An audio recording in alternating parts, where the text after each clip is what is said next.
हेडलाईन्सचे प्रायोजक आहे NBC bearings, लांब पळण्यासाठी।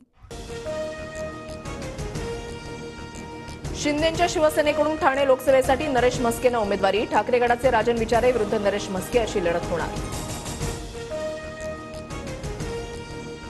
कल्याण लोकसभेसाठी शिंदेंच्या शिवसेनेकडून पुन्हा एकदा विद्यमान खासदार श्रीकांत शिंदेंना उमेदवारी। ठाकरे गटाच्या वैशाली दरेकर विरुद्ध श्रीकांत शिंदे असा सामना रंगणार।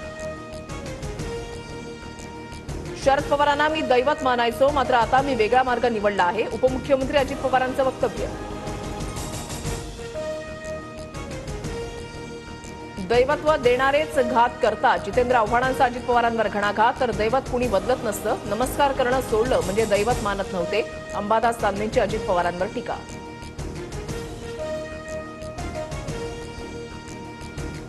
अजित पवारांनी दैवत बदललं आहे। ईडीची नोटीस आली की अजितदादांनी दैवत बदलले।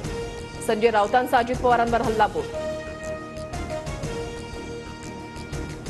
राजकीय स्वार्थ साधण्यासाठी भाजपने घराघरात वाद लावले। ठाकरे गटाच्या अंबादास दानवेंची भाजपवर टीका।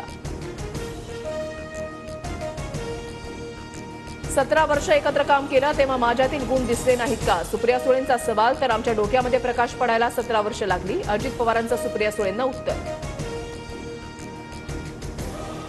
भटकती आत्मा असते तसा वखवकलेला आत्माही असतो। वखवकलेला आत्मा सर्वदूर जातो। उद्धव ठाकरेंचा मोदींवर पलटवार। रोज बडबड करणाऱ्या व्यक्तीला वारंवार उत्तर देता येत नाही। अशा व्यक्तींची जागा कुठे असते ते सांगण्याची गरज नाही। ठाकरेंच्या वखवकलेला आत्मा टीकेला फडणवीसांचं उत्तर।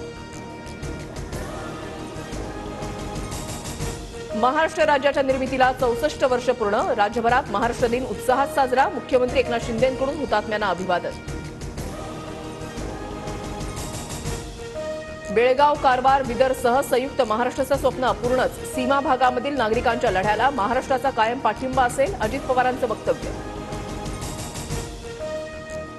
नाशिकच्या जागेचा तिढा आज सुटणार। मुख्यमंत्री एकनाथ शिंदेंची प्रतिक्रिया। तर भाजपने दावा सोडल्यानं भाजप नेते दिनकर पाटील नाराज। कराड इथे 4 तासांपासून वाहतूक कोंडी। कोल्हापूरकडे जाणाऱ्या मार्गिकेवर 15 किलोमीटरची रांग। उड्डाणपुलाच्या कामामुळे वाहतूक कोंडी। हेडलाईन्सचे प्रायोजक आहे एनबीसी बेरिंग्स, लांब पळण्यासाठी।